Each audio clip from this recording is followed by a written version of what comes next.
Okay, Assalamualaikum warahmatullahi wabarakatuh. And we're gonna continue our chapter 2.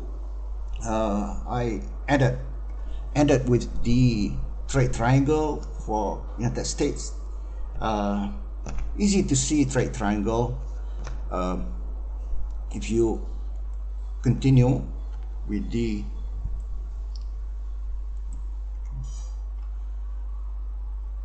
getting my slide here.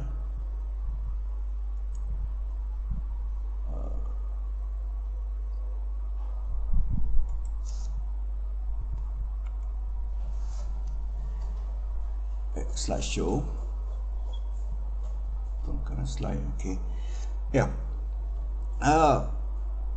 When we want to identify where the location of trade triangle, we must pinpoint 2 points.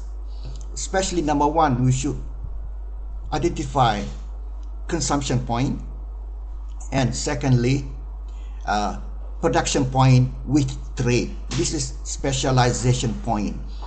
When we say specialization, it goes without saying, it means trade already. So this is specialization point. When country A specialize in trade, this is the production point B. So you identify these 2 points. So let's begin. So for auto, United States produces 120 autos. You already identify consumption, right? Here, see. But consumes only 60. So this 60 extra must be export, going to Canada. So you have identified already. This is export. And now wheat. United States consume 60 but produces 0 wheat, because the production point is here, which is 120 and 0 wheat.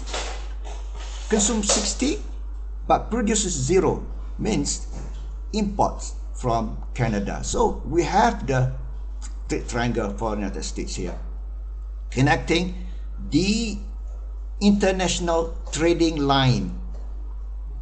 Okay, this international trading line, this was available, for the country.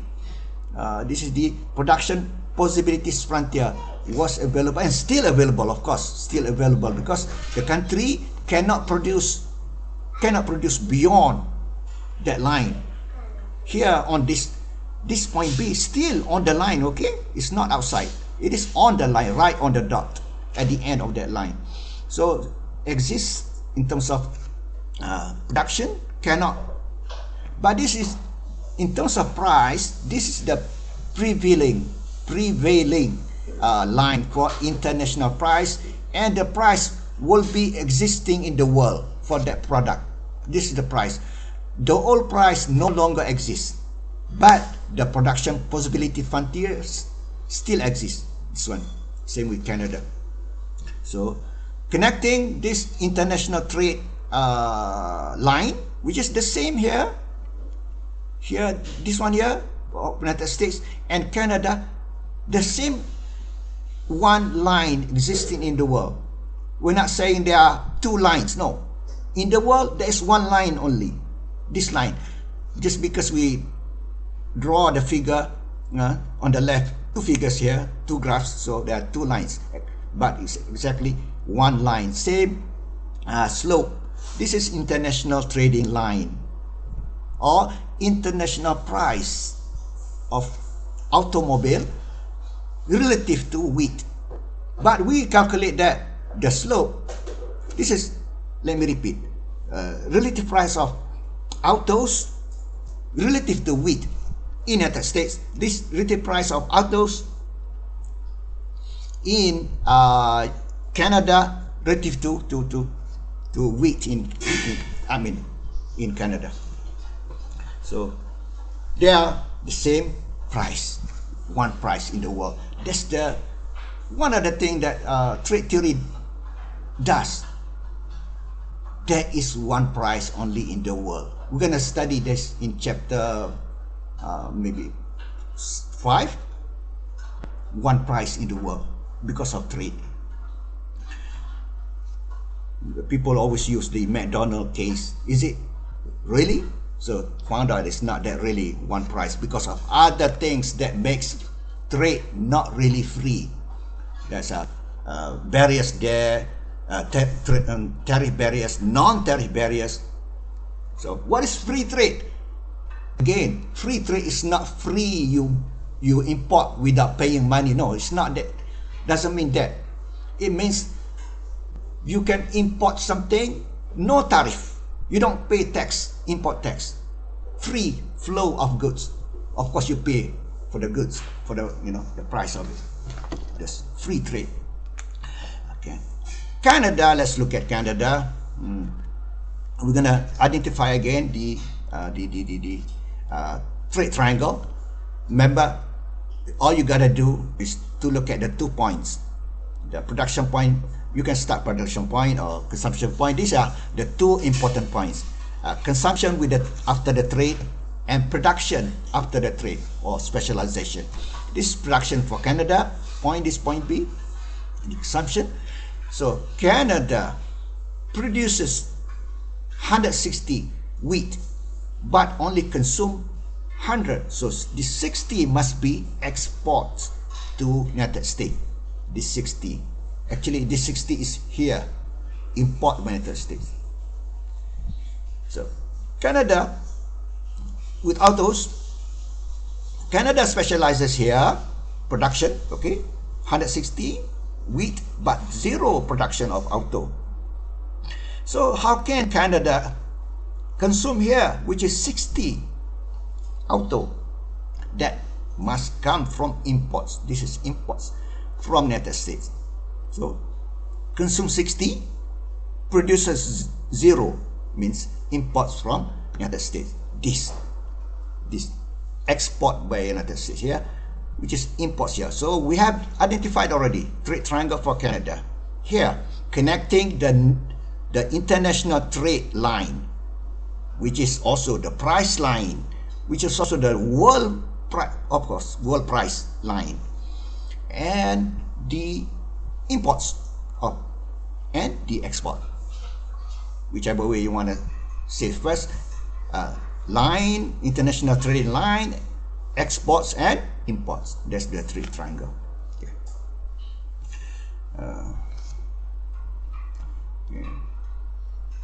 Yeah.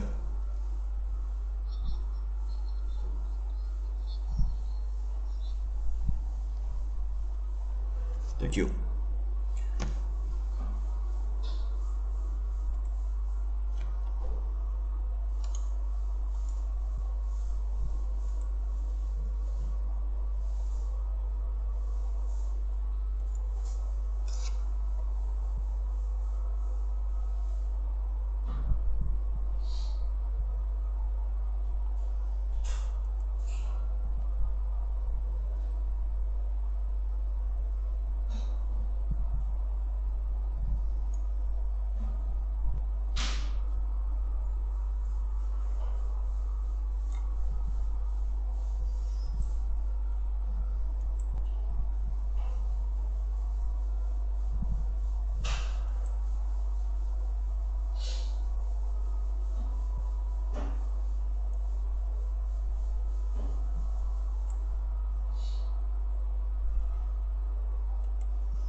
So it's okay.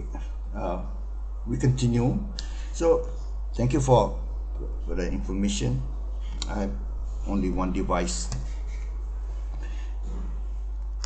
So we move on. There are two gains.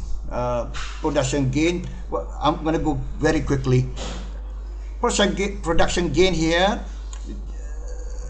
because of specialization, there is increase in production in both countries of the product that they specialize. 80, previously 40, and produced now because of specialization produces 120. So increase of 80. Forget about this. Don't worry, because of minus 40 for wheat, simply because, yes, United States specializes in auto. Increase auto must reduce wheat. But it's not important here, because what's more important here, consumption. This is just rearrangement of labor, division of labor, going more labor. In fact, all of them, because of a complete specialization, all the labors go to the production of automobile. And that's why reduction to zero wheat produced by the United States. All of them put on the bus, went to the factory of car to produce car. All the labors. So here, the world, because of specialization of each country, increase in the output of automobile, increase the output of wheat, and consumption gain. So this is the trade. Welfare is about consumers can consume more. That's welfare increasing. Here, consumers in both countries can consume more of both products. So previously, before trade, autarky, only what you produce, you can consume what you produce only. That's autarky, because you're not trading with anyone. So after trade, look at this, can consume more. This is based on the graph, our graph. We have no time to go back. So if I go back, yes, I'm not using the slide now. I mean the slideshow, because consumption is here. This is the point. This is the point. That's where we got it. Okay. So 60, 60, 60 for United States, and 60 autos for and 100 wheat for Canada. What is important here to show, there is increase in the consumption of both goods in the United States and in Canada as well. So from 40 to 60, so 20. From 40 to 60, so 20. From 40 to 60, 20. From 80 to 100, 20. So the world, as a result, the world can consume more 40 autos and 40 wheat. Of course, the world, there's only one world. So what the world produces, 40 autos, is also what the world consumes. What the world, how much the world produces wheat, 40, is what the world can consume, 40. Unless there's another world. Just one world, okay? That's why they are the same here. So, consumption gain from trade. Terms of trade, yes.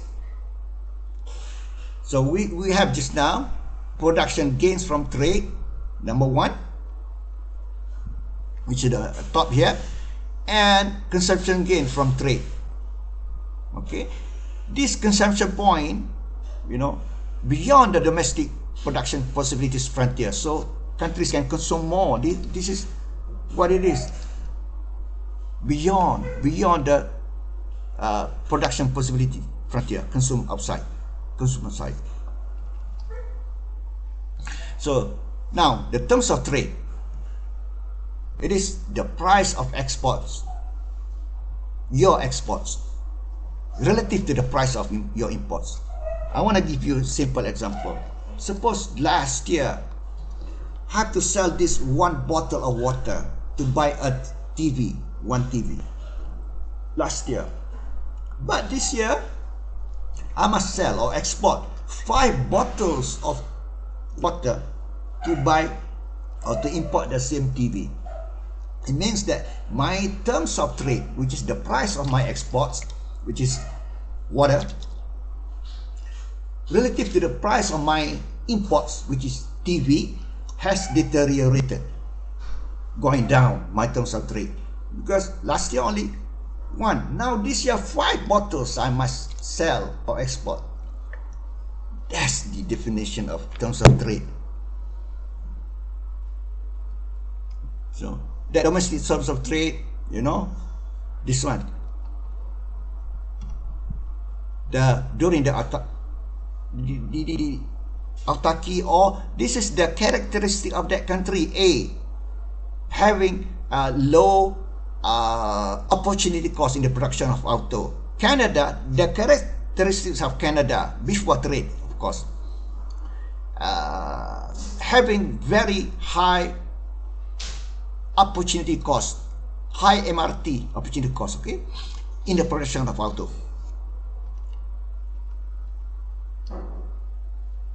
That domestic terms of trade set the post-trade consumption points that the nation can achieve is determined by the rate of which its export.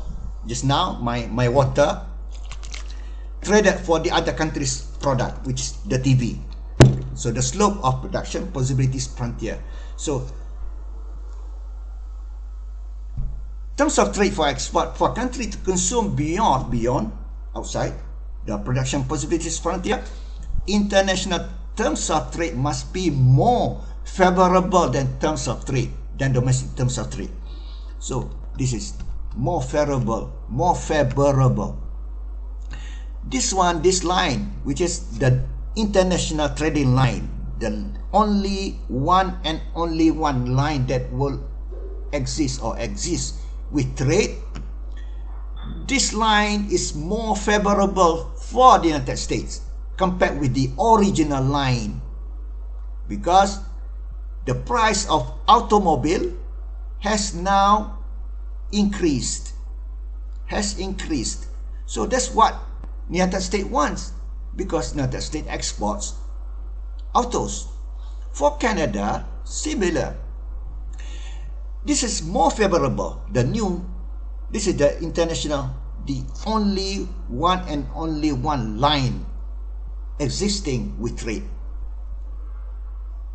In terms of price, of course, the characteristics of the country still exist. You know, this is the production possibility frontier. In terms of production, yes, still exists. But in terms of price, this is the only one available and prevailing and existing and exists. Yes, how should I say exists? This is more favorable than the previous line, which also gives the price of autos in Canada very expensive, MRT 2, just opportunity cost very high. 2, you must give up 2. If you wanna increase production of auto, this is how we say, you must decrease 2 units of wheat. That's very high opportunity cost compared with the United States. So this is more favorable for Canada. Why? Autos before trade was very expensive in Canada. Now autos has become, okay, let me make it clear to you. We don't talk mix, you know, autos and wheat. When we talk about autos, we talk about autos only. We don't talk apple and orange. When we talk about apples only. So we're talking about autos. So the price of autos is favorable for United States with the new line, international trade line. The price of autos is also favorable for Canada, because it becomes cheaper. this become expensive. Good, because USA exports autos. Here becomes less steep. Less steep means cheaper. Yes, that's what Canada wants, because Canada imports autos. Okay, that's what it is. Favorable. Well, where was I? Favorable. Yes, here.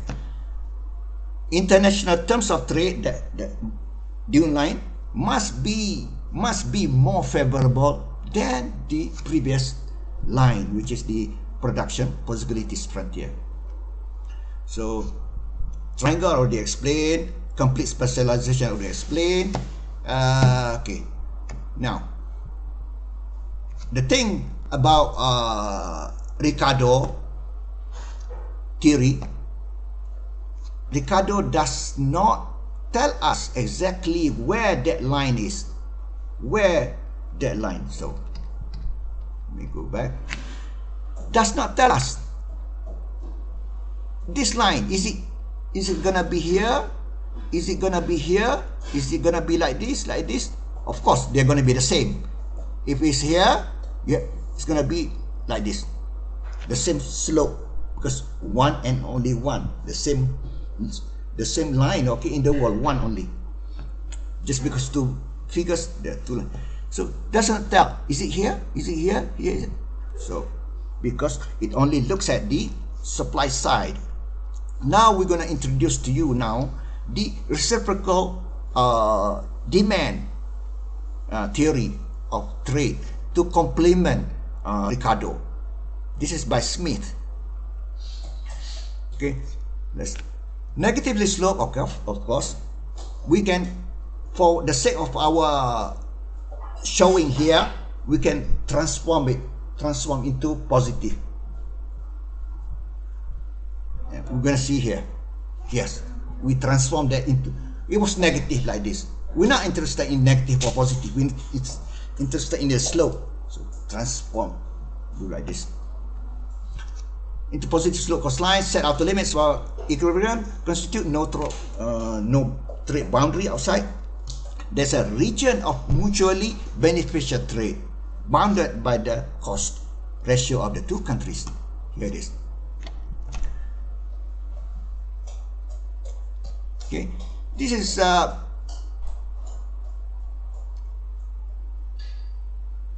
boundary. Over here, it is improving for Canadian terms of trade, because we're talking about here about auto. This is auto. When we look at the figure, we always look at what is at the bottom, or X. This is auto.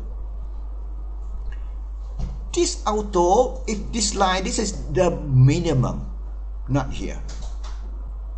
Okay, that's why I was saying that. Pardon me, forgive me to be saying this. Okay, trade theory can be explained very well by marriage theory, because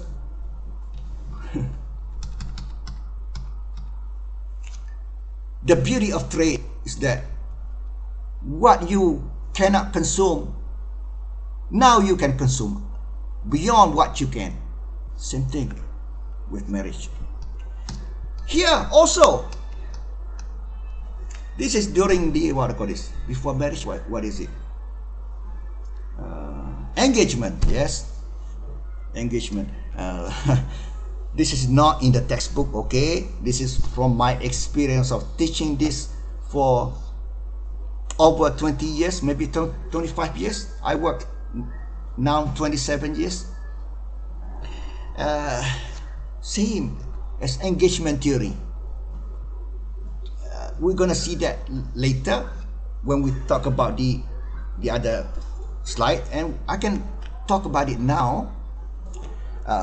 This is more beneficial for Canada, because here in that negotiation of marriage engagement, here no, this is not acceptable here. Outside of this shaded area, not acceptable. United States say US say no, not acceptable. Must be at least here. You want to take my son or you want to take my daughter? No, not acceptable. No, at least here. So they negotiate. This is I'm just giving the analogy, okay? They negotiate for Canada. Here, you're gonna take my son?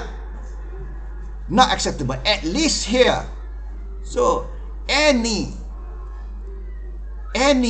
offer by the boys' side, here it is to the advantage of the boys' side. Here, less advantage. For the girl side also, any offer here, this is the one that the minimum it accepts for the girl, the father of the girls. Minimum, not here, minimum. I want better. This is better. The offer is better. The negotiation is better for the girls' side. So this is improving for the US. On the other side, this is improving for Canadian side. So somewhere here, Ricardo does not tell. Where is it? That line of international line. This. Where is it? Where? Ricardo does not tell or cannot tell. Smith will come. John Stuart Mill, not Smith, will come and tell us where exactly it is, because he looks at from the demand side. So here it comes. Okay, let me read this. Supply side of analysis of Ricardo describes the outer limits within which the equilibrium. I think I can should put another slide. Pardon me.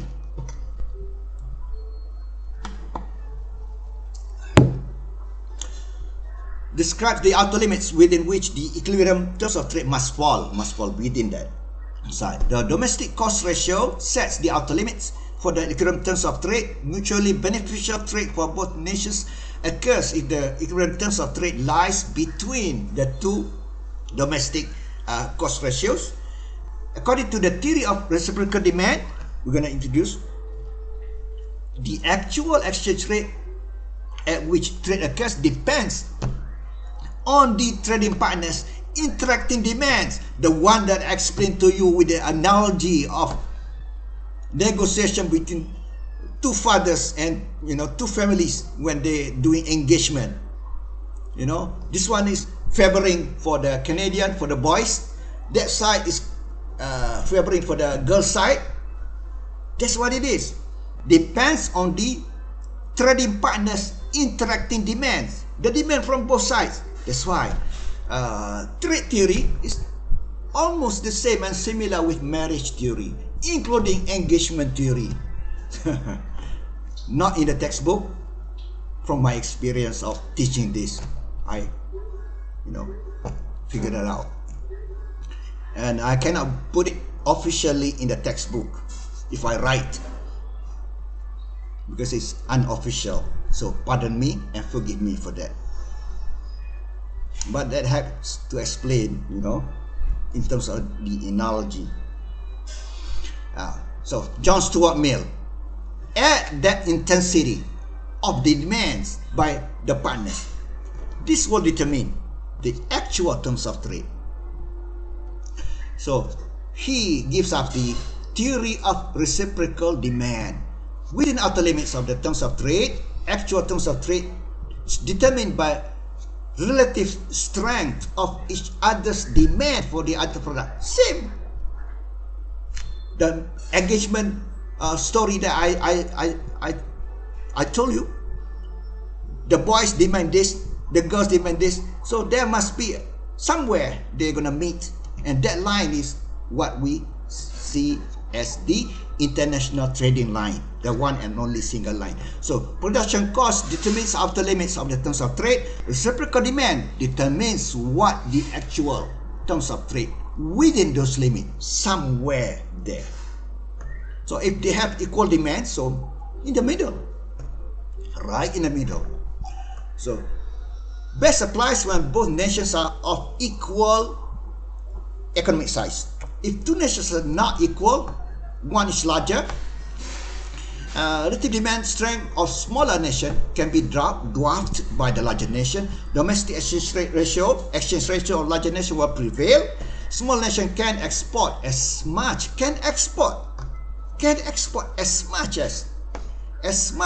of the commodity as it desire. We're gonna see this. Who's going to benefit most? Again, my theory of marriage will prevail again. The importance of being unimportant. Because with trade of unequal sized countries, the smaller sized nation will benefit more. Let me repeat, the small nation will benefit more from the larger nation. The poor family, similarly, with my marriage theory, the poor family will benefit more marrying a rich family, a large family, big, rich family. So again, that marriage theory explain very well trade theory, because they involve demand. I wouldn't say supply, demand. Yeah, in the negotiation, the demand of both sides, the interaction demand. So this is the nice thing, contributed by John Stuart Mill, the theory of reciprocal demand. So if one nation is larger nation, smaller nation gain the most from free trade. So larger nation may continue to produce comparative disadvantage good, may continue, because smaller nation cannot meet all the demand in the world. So that's why the small nation, as previously, small nation can export as much of the commodity as it desires. So in fact, large nation is really large.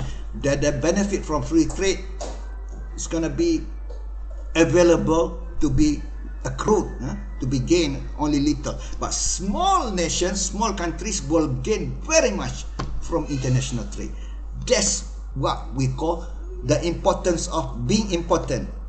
The nice thing about being small, the nice thing about being poor, the marriage thing. You're from poor family, the boy, maybe the boy from poor family marrying a rich girl from rich family. So the boy, the poor family will gain more. the importance of being important. That's in the textbook, okay? I'm not the word importance of being unimportant, I'm not making up. That's exactly the word used by the textbook. But if I were to write the beauty of being poor, the beauty of being smaller, maybe. So this terms of trade I will explain to you. Improvement in the terrain I will explain to you. Okay. Again, dynamic gains from trade. Not only trade is not static, that gains. Okay. This can rise from investment equipment, economies of scale, increased competition. So very important point. The gains from trade is not static, because we study only the static picture. Okay, there's gonna be dynamic one, and also comparative advantage also changes over time because of productivity. Let's look at here. If productivity of Japanese computer industry grows faster than it does in the United States, opportunity cost for computers in the United States will increase. So for the United States, comparative advantage shifts from computers to autos. Yeah.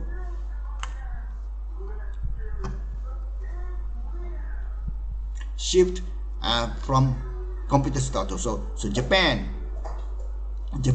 will have comparative advantage in computers.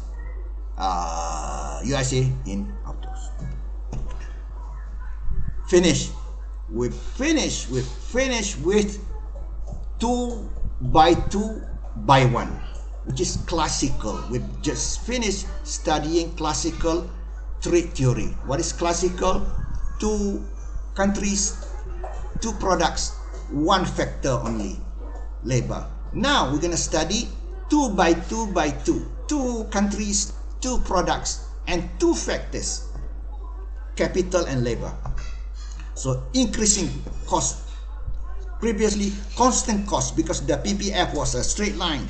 This one increasing cost because PPF is not a straight line. It is a curve bowing out from the origin. So 2 by 2 by 2.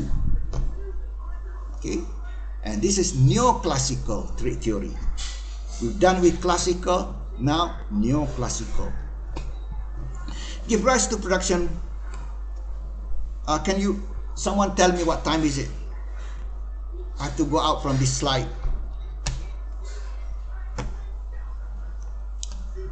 Hello. 12:16.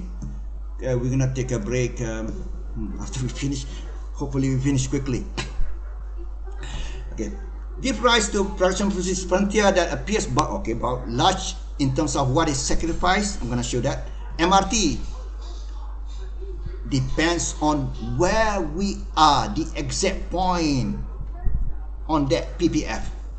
So MRT, the slope, depends on where we are. If we here, it's very, it's not steep. If we are here, very steep. So we don't know beforehand. Or I shouldn't say that. I should say the MRT or the opportunity cost depends on the exact location of your point on the production possibility frontiers, because they are not constant. They vary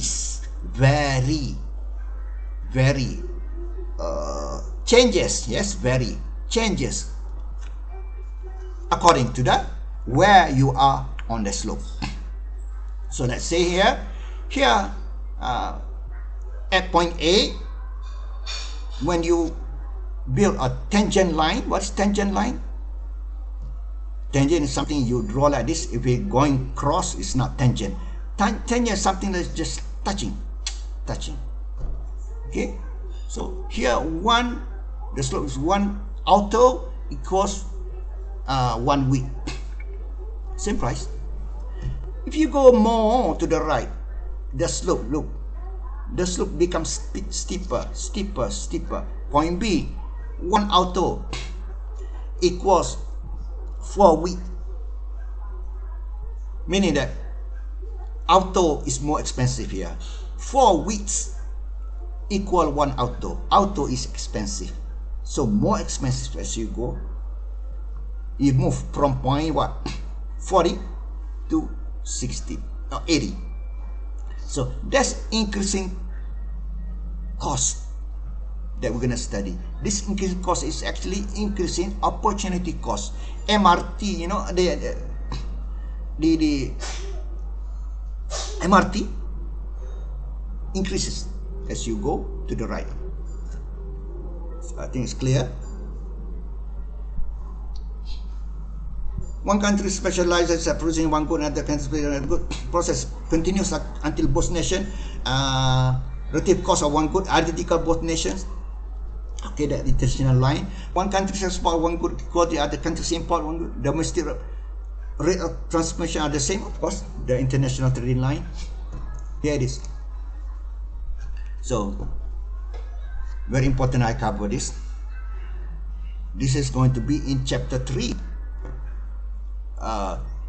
When we study hexaolin. Why are we not talking about hexaolin here? Because in chapter 3, hexaolin is the theory of based on comparative advantage. Trade theory according to comparative advantage. Who gives comparative advantage? Ricardo. Okay.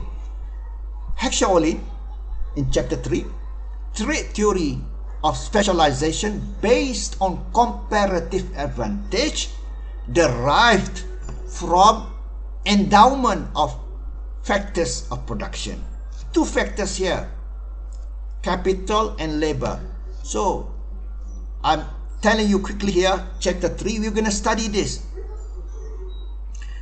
The shape, for one, we have 2-3 conditions. Okay, I take one first. The shape of these PPF for country A with assumption. Of course, we must assume X or auto. Auto is we call it capital intensive. Okay, wheat we assume, which is correctly, maybe labor intensive wheat, but not anymore, because wheat you can use machine the whole. So, but let's assume for the sake of our or the other way. Yeah, I can tell now, because there are many people working in the automobile. Yes, let's assume auto is labor intensive. Doesn't sound right. So let me go back to my first one. Auto is capital intensive. You know what I'm telling you? It doesn't matter. X you assume to be capital or labor intensive, doesn't matter. You can assume either way.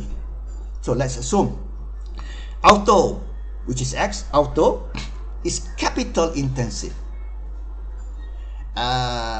Wheat is labor intensive. Same in Canada also. Auto is capital intensive. Wheat is labor intensive. This is chapter 3 already. I'm going to give you preview now to make sense. So assume also, which is correct, United States. Okay, remember we assume auto capital intensive. That's first assumption. Second assumption, United States is endowed. What is endowed? Given, available. Endowment, given, available, existing there. Lot of capital, lots of capital relative to labor. More capitals relative to labor. Of course, we cannot compare. How do you compare capital and labor? So you cannot compare apple and orange, but you can compare in terms of capital will be I. You cannot compare capital. Capital will be represented by I, interest rate. Labor will be represented by not the people, the wages. Now you can compare I over W, interest rate over wages. Okay, you cannot compare apple and orange, but you compare what's behind apple and orange. So what is behind capital? Oh, not really behind. What's coming out of capital? Interest rate. Or maybe behind what it means. Yeah, what's behind the labor? Wages. Then you can compare. Okay, I'm going beyond. So now, second assumption I did just now, United States is by nature, by the endowment, has more capital relative to labor. Okay, so United States is capital rich country. So according to the teaching of Hexaolin, now comes the theory of Hexaolin, comparative advantage based on what? Based on factor endowment. It says that if United States, United States, you have more capital. This is Hexaolin. Hey, you United States, you have more capital. You must specialize in capital intensive goods. We know that auto is capital intensive good, so you must specialize in auto. That's chapter 3. Hey, you Canada, you have more labor, lots of labor in Canada. Follow me. I'm Hexaolin. You must specialize in wheat because wheat is labor intensive. So, in fact, the shape, if I want to draw according to my story, the shape of this, I take the first one, okay? There are three things, stories. Let's take first shape of the PPF, Production Possibilities Frontier. According to my story, United States has lots of capital. Second assumption, while the first assumption was that automobile is capital intensive, so the shape of PPF United States should be like this. Should be like this. Bowing out but longer to the right, longer to the auto. Maybe here I want to do it extreme. Very short on the width. Here, longer here. For Canada, it's the opposite. Lots of labor and capital, and the width is labor intensive. So the shape of PPF for Canada would be like this. Longer to the width. And you can put the origin line, the origin point A, somewhere in the middle. So like this. Oh yeah, like this, because it's like this shape. Very not steep, but with this in the middle of our curve, the point here, very steep, really shows that very expensive autos in Canada, high opportunity cost, very steep. So that's chapter 3 already.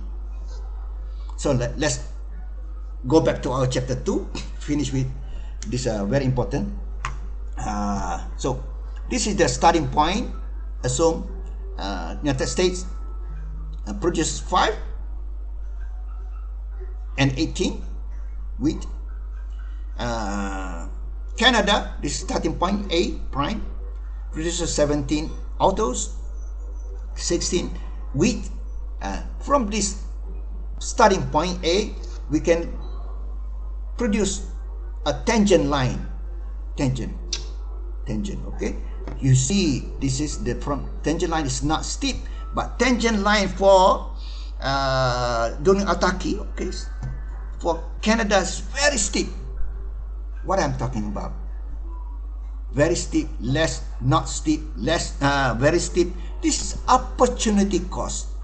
The characteristic of the country, high opportunity, low opportunity cost in production of auto in the United States. Very high, expensive, high opportunity cost for production of autos. Again, let me repeat. When we talk about auto, we talk about autos only. We don't mix. High opportunity cost for the production of autos in Canada. Very steep, high opportunity cost from this our point A prime, our point. So this is starting point. So according to the teaching of Smith, Ricardo, and now this hexaolin, we don't call it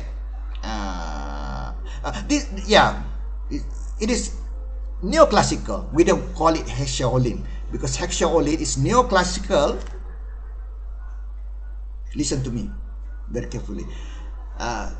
Hexaolin is neoclassical with the addition to it, with the endowment of factor proportion. You know, factor proportion, this country has more of what?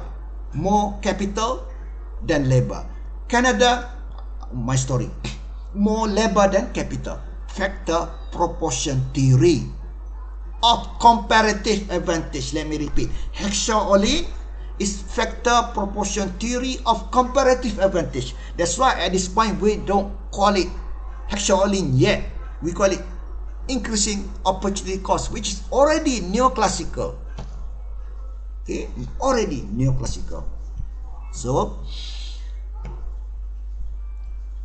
okay, then with this, low opportunity cost for auto. So, according to the teaching of Ricardo, extended by neoclassical,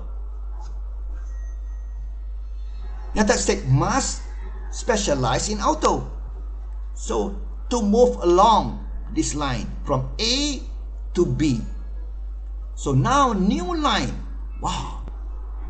This is the new line, trading line. The same thing happened in Canada, according to the teaching of neoclassical Canada. Look at here, very steep, high opportunity cost in auto. Should never try to specialize in auto. Must specialize in wheat. So movement along the line of production possibility frontier. Again, let me remind you, for production, never inside, not fully using the resources. Can never be outside. Also, can never be outside. So production point always must be along the production possibility frontier, anywhere. Yeah. So let's suppose here B. So movement along from point A prime to B prime, which is Canada specializes in wheat. Increase production of wheat from 6 to 13. This point B star, B prime.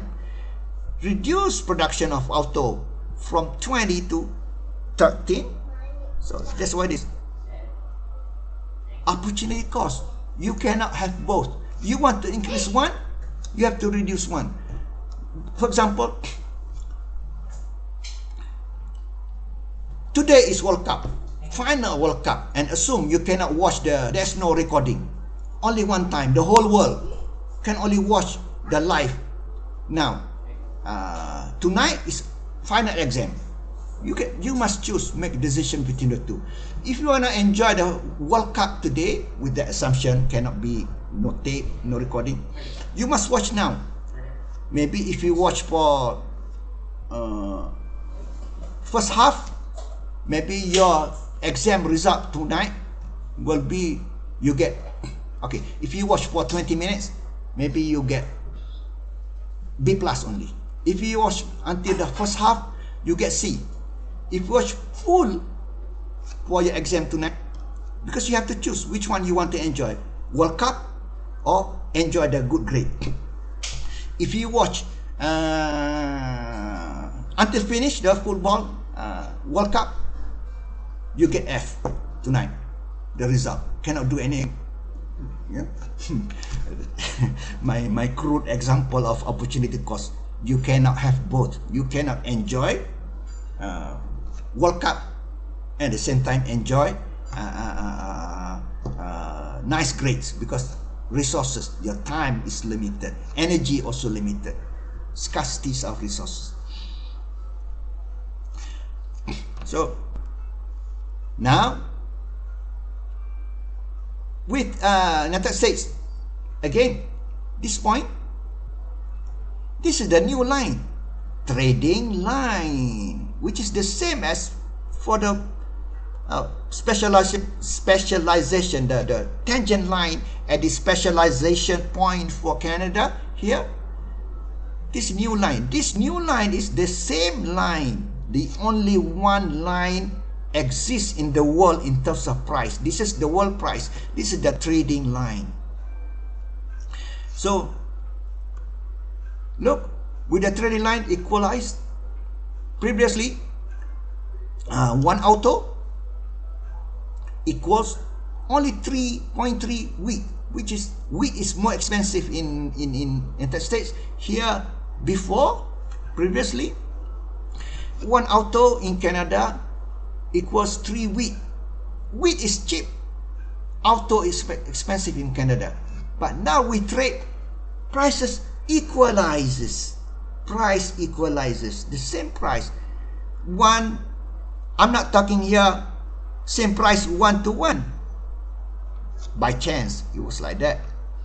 But we're talking here, whatever it is, the slope like this, the slope is the same. Okay, for both countries, because one and only, the slope of new slope will be like this. If it's like both like this. So this is our picture like this. So one auto equals 1 wheat. Also one auto equals weight. It's not important here what equals to what. What is important here? This is the price, and the slope of this equals with this, because one and only one line of trading line. Okay, so now you see, this is the beauty of trade. Once we have this line, similarly in our story, just similar to our marriage theory, once you got married, when you have this line, you can consume what you previously cannot consume. Look, previously A is the point, autarky. What you produce is what you consume. 5 autos, 18 wheat.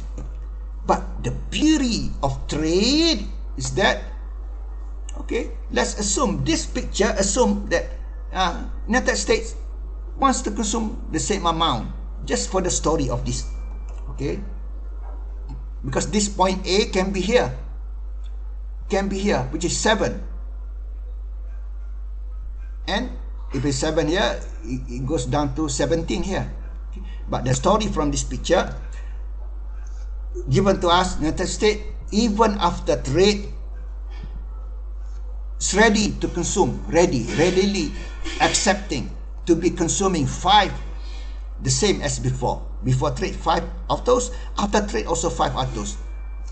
Because of the story, okay? Not fixed. 5 here is not fixed. Can be 7 just now, okay? The story of this picture. But consume 21, previously only 18.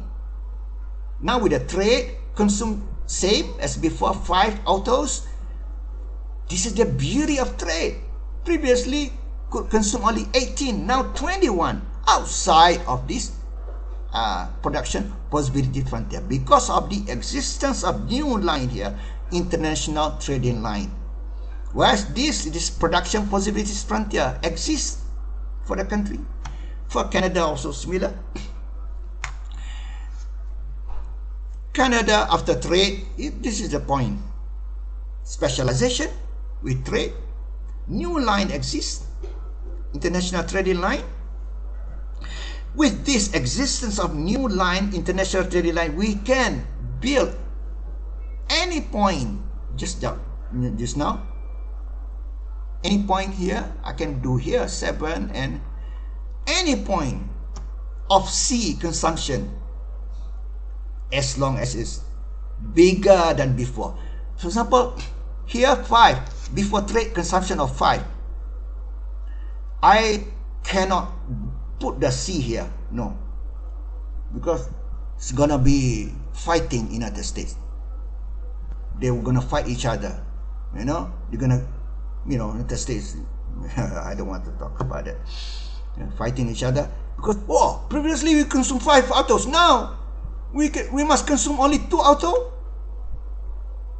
even though we can consume how many here, maybe 27, 25 a week, because C is here. No, shouldn't be there. C should be at least here, not to the left, but here. Same thing with Canada. Okay, previously Canada was consuming 6 wheat.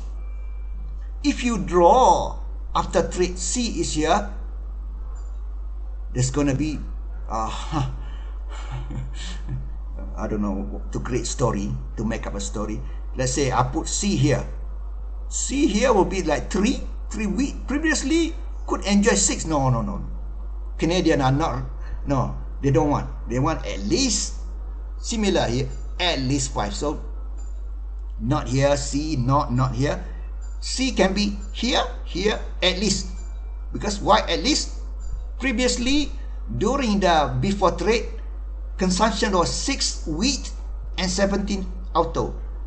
But after trade, at least 6, same like before, 6 wheat, but more of the auto. So not here, anywhere here. Could be here, could be here, could be here.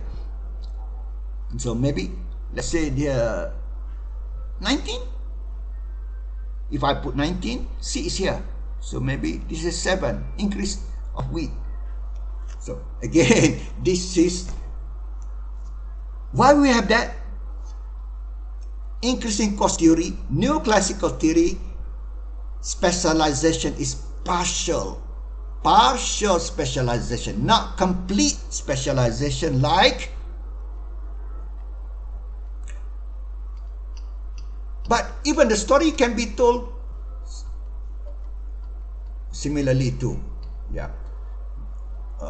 Forget about that. But since I'm here, this is, yeah, since I mentioned about it, the C here before trade 40-40, okay, 40-40. I can draw C here, so it's not about a straight line or not straight line. I can draw C here, which is after trade, consume the same amount of auto but more of wheat. Here is 80. For Canada, I can previously 100 wheat, 80 wheat. I can put C here. After trade also 80 wheat but more autos. Okay. Again, since we here, this is complete specialization. This is not complete, partial specialization. But that left or right has nothing to do with complete or incomplete. Okay. So yeah. So I take it back what I say. It's got to do with complete or incomplete.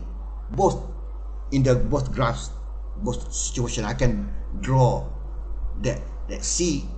But again, at least, because this is very important.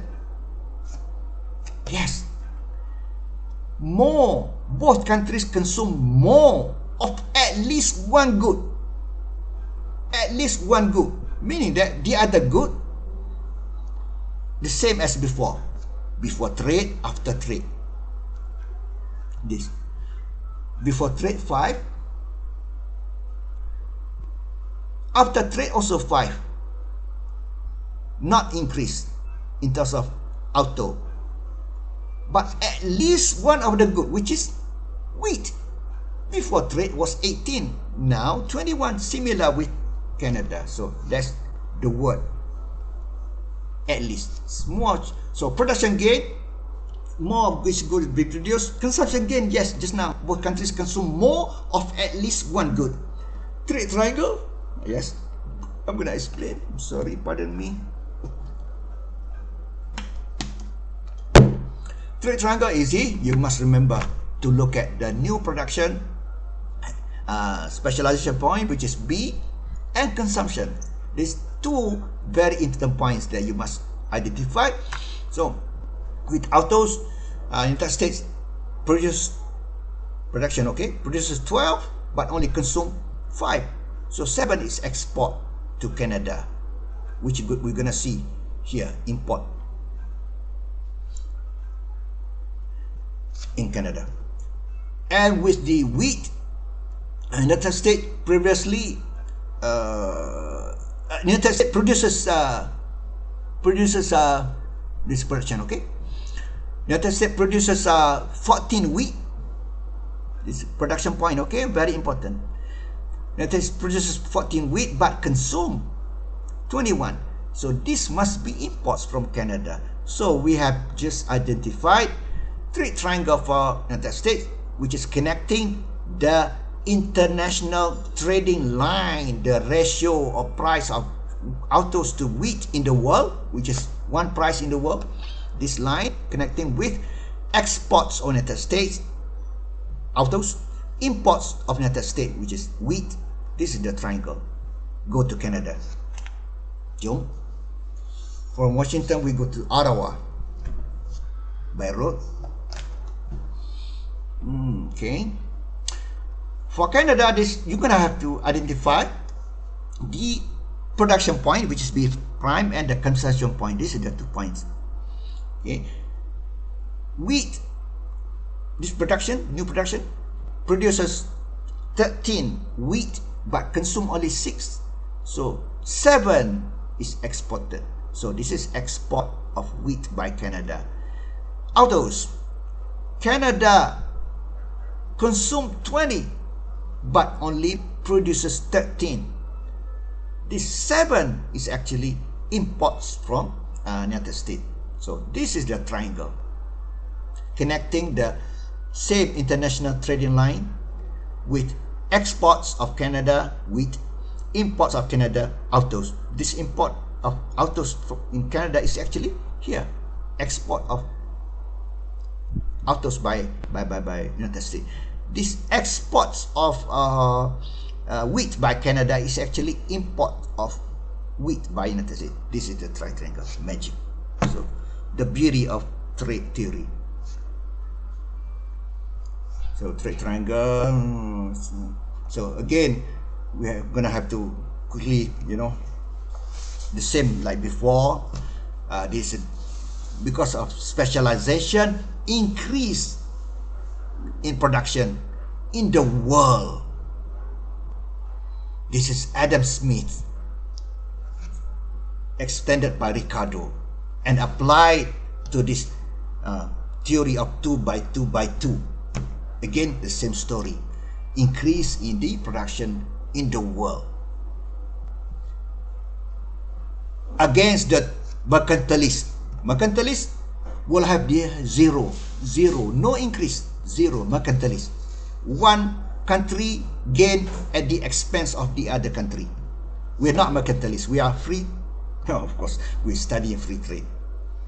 I came short of saying we are free traders, because there are so many aspects of trade that you must consider, okay?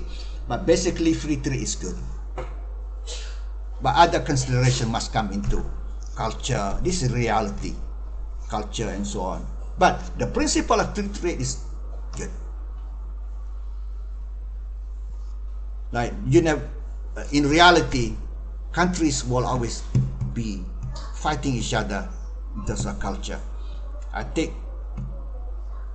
the old story. France and United States are fighting over the culture. Yeah. Songs from United States. The French don't want that to come in to France. Wine from, which is a culture in France. Wine from United States, from France, United States don't want it. Try to to put barriers to it. So cultural thing, countries can fight over in trade.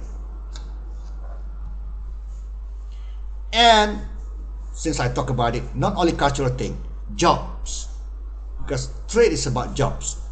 You want to protect very important jobs and strategic jobs and industries. So there is another story to it. That's going to be in chapter 5 that we're going to study how this free trade will be discussed from other angle of accommodating the one of them is the import substitution policy that's meant to be temporary, but the problem is not temporary. So I don't want to get into more detail on that since I spoke on it. So it became my responsibility to make it clear. So will be clearer in the next chapters. So partial specialization, trade generally to specialize partially, creating cost mechanism to trade industry to converge. When costs are eliminated, basis for further specialization will cease to exist. Not all goods and services are traded internationally. Different tastes also, like automobiles, there are luxury, automobiles, less luxury, basic automobile, that different types, okay? So all this while we've been telling our model is only 2 countries, 2 products, and either 1 factor or 2 factors. But the main thing is we be using only 2 countries, only 2 products. That's the main thing. Is it real in the world? Is that reality? No.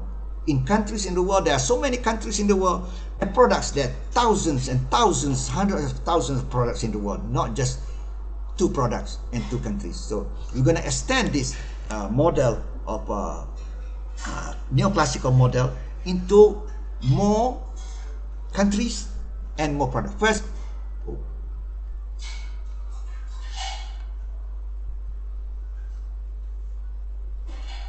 this is already,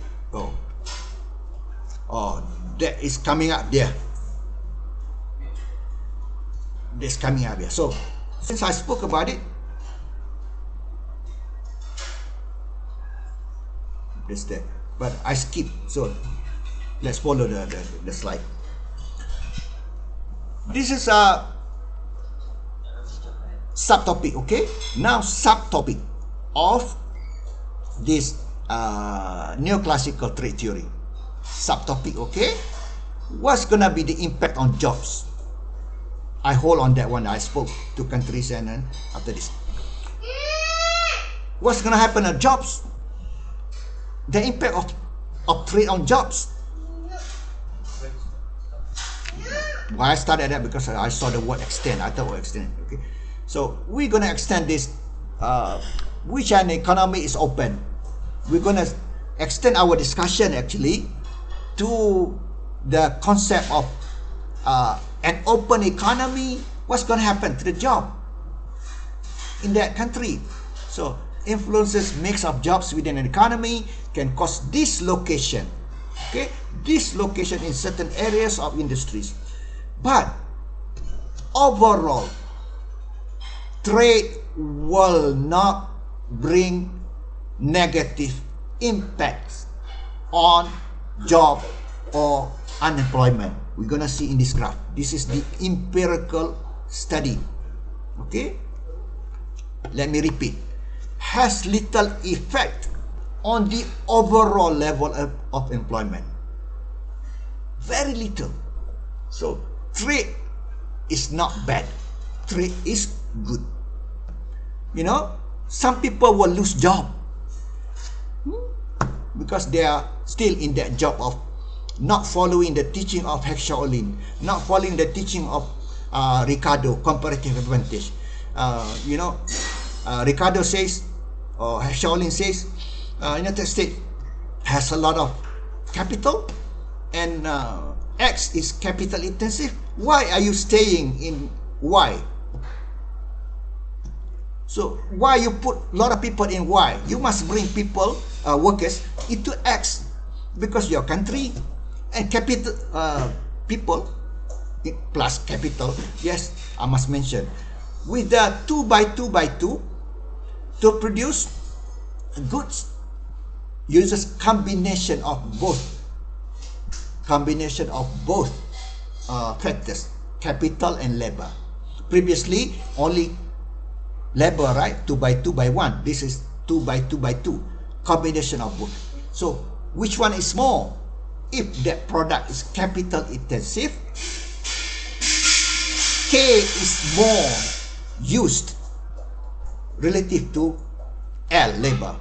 If that product is labor intensive, that product will use more labor relative to capital. That's the only thing, the difference. Okay, but both must be used as factors of production. So that's why influences mix of jobs within the economy. Those who are staying in Y, yeah, they staying in the wrong place. Those capital still investing in Y, wrong place. Should be coming to the X, which is according to the teaching of Ricardo, and Shaolin. That's why can cause dislocation in certain areas. So people lose job over there. Yeah. So you're right. In Malay, padan muka. So overall, no impact. Trade is good. Let's see. Here, increased international trade tends to neither inhibit overall job creation, will never stop job creation, nor also contribute to increase in unemployment. The proof is here. Increase in US auto imports as a percentage of GDP over the several decades has not led to any significant trend in overall employment in the United States. See, this is increased import. What does it mean? More trading by the United States, more imports, engage in international trade. Okay, more imports in the United States as a percentage of GDP of the output of that country, United States. More imports, more import. But look at unemployment. Unemployment down. See, trade does not contribute to unemployment. Divergent, okay? Trade does not contribute to unemployment. So, according to trade theory, you do not have to worry. When you trade, you don't have to worry about jobs, job loss. Trade is not going to bring unemployment. Okay? Trade is good. And now, go back to what I said previously, that I hold on. We've been, discussing 2 countries only, 2 products only. It's not realistic. So we're going to extend this to many countries and many products. First, we look at many products. Many products, more than 2 products.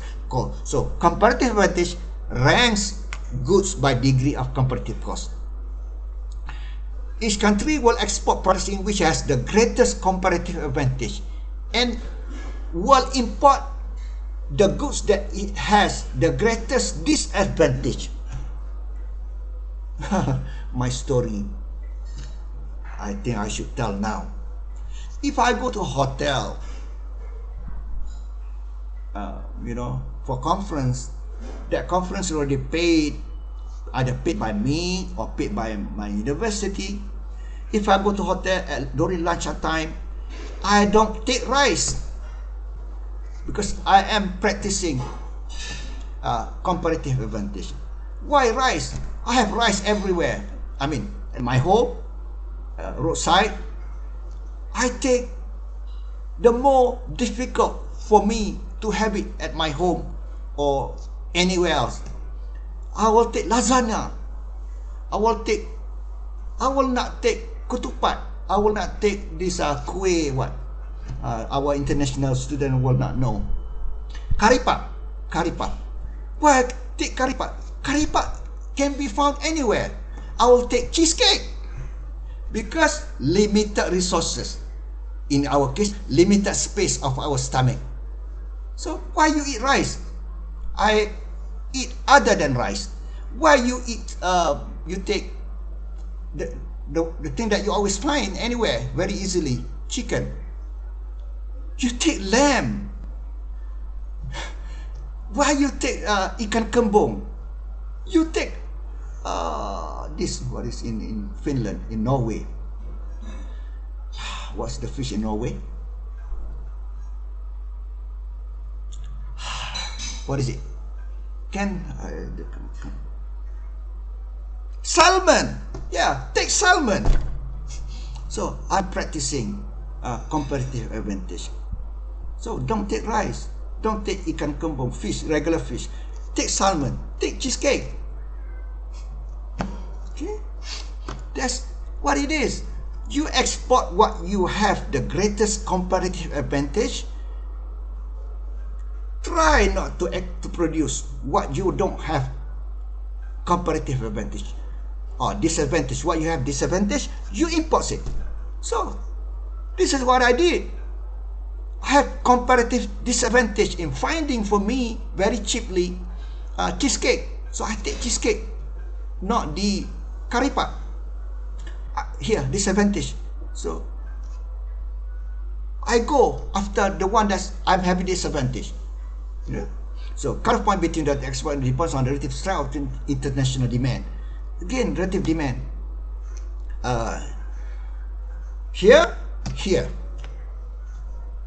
This is it. When a large number of goods produced by two countries, principle of this. So Japanese has comparative advantage in semiconductors, United States in chemicals, jet plane, aeroplane, and steel. So this is the cutting line in the middle, perhaps, that Japanese will export semiconductor, United States will export chemicals and airplanes. So each country imports the other two. Yeah, based on that, the story that I told. I hope it's clear. Very limited time. More than two countries now. Multilateral trading relations. So trade surplus within the partners that will buy products from other countries. So let's look at this. When many countries are involved in international trade, home countries will likely find it advantageous to enter into multilateral, many direction.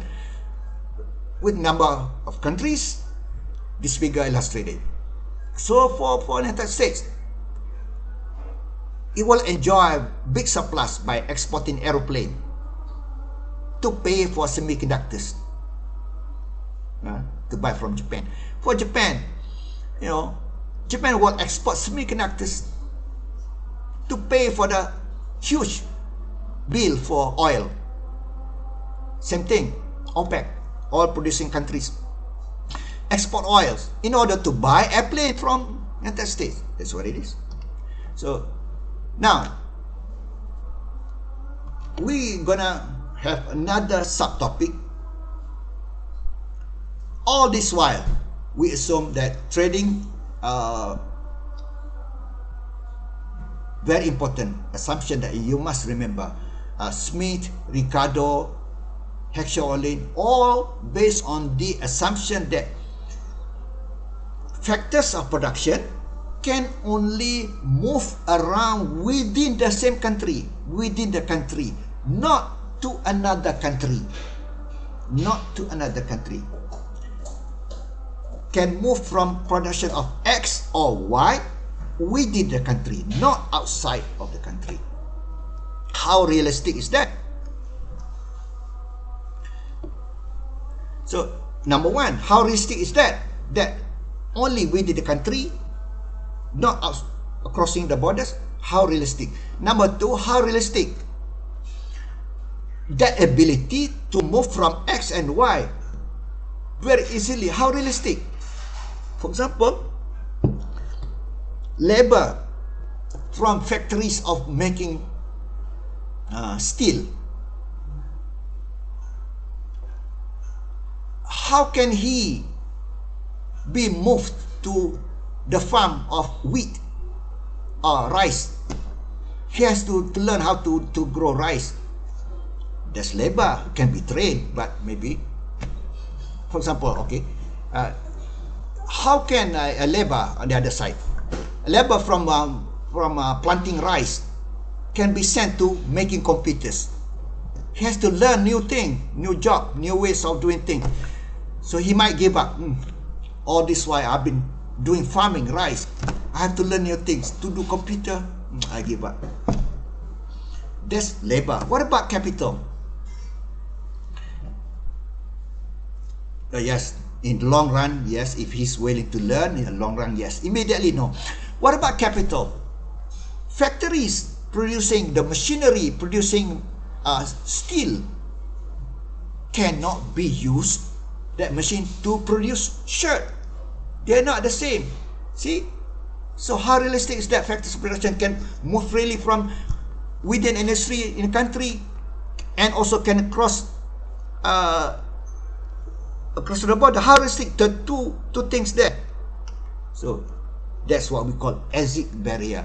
So exit barrier hinder market adjustment that would occur through comparative advantage. Exit barriers and steel companies caused by relative cost of union, negotiated wages and benefits, antiquated plants with no other use cannot be used. Plants for steel cannot be used for farming wheat. Contract termination fines and environmental problem as a result of cleaning the factory. So we have still, looks like so much. I thought I was gonna. Let's try. So now, another subtopic. We have two more subtopics. Empirical evidence of comparative advantage. The first to do that study was the Ricardian model was there by McDougall. He studied 25 industries in the States and Canada and United Kingdom in 1937. He found 20 of those 25 fit the production of patterns of the Ricardian model. What is Ricardian model?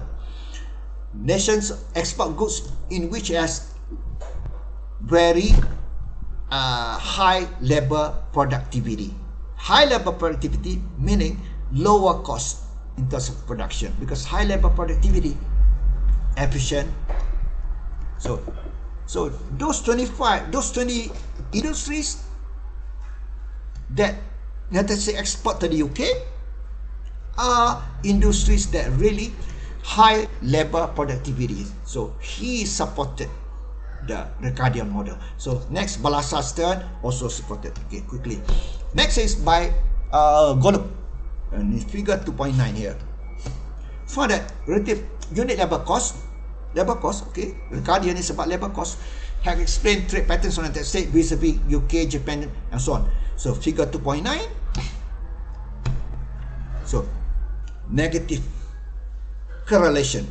Okay, the figure displays a scatter of US-Japan export data for 33 industries. It shows a clear negative correlation between relative exports and relative unit labor cost. So rightward movement along the figure, horizontal to the right, horizontally, indicates a rise in US unit labor cost, more labor cost for US vis-a-vis Japanese labor cost. So this corresponds to the higher labor cost to the right, lower export. See, this correlation with a decline in US export relative to Japanese export. Going to the right, higher labor cost of United States, lower export going down, lower export of United States. So negative correlation. So this correlations correlate with a decline in, so a downward movement. So this is the proof of comparative advantage is, proven by Golub when he studied the US data. So again, Ricardian model is based on unit labor cost.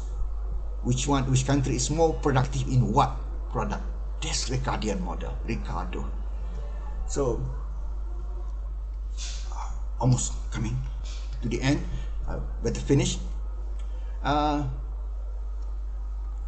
Can American workers compete with low-wage workers from abroad, in China, in Vietnam, in Cambodia? Argument highly political. Bernie Sanders, was in the election. Opponents believe that Sanders misunderstands free trade.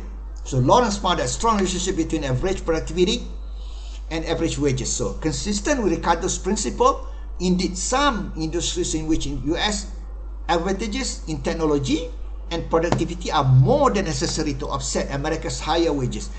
In these industries, American companies can compete.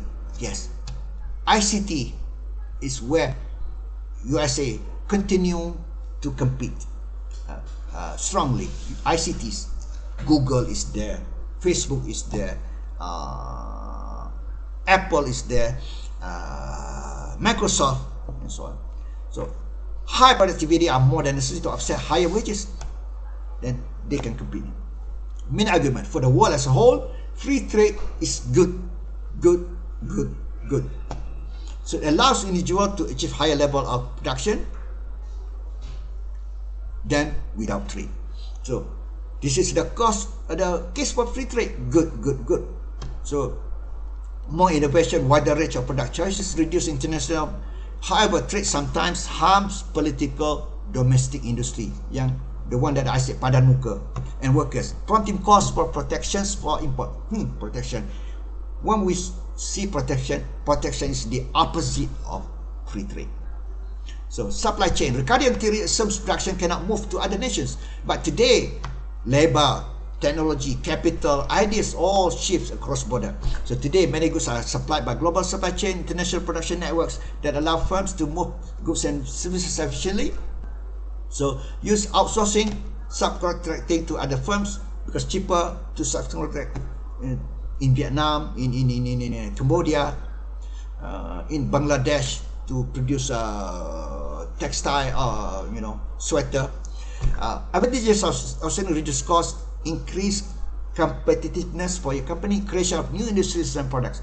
So, but lately, reshoring of production to the US, which gap narrowing today. China is is going up the wage now. Cost of shipping and goods ocean freight increased sharply. Now increasing, yeah. Goods in transit for weeks because of other things. Distance made it difficult to customize goods to local markets. Natural disasters, geopolitical things. So many firms now returning to the United States, and we are at the end of it. So thank you very much for watching, for being in the class. So 1:11. So we're gonna take a break for how many minutes? Please suggest me.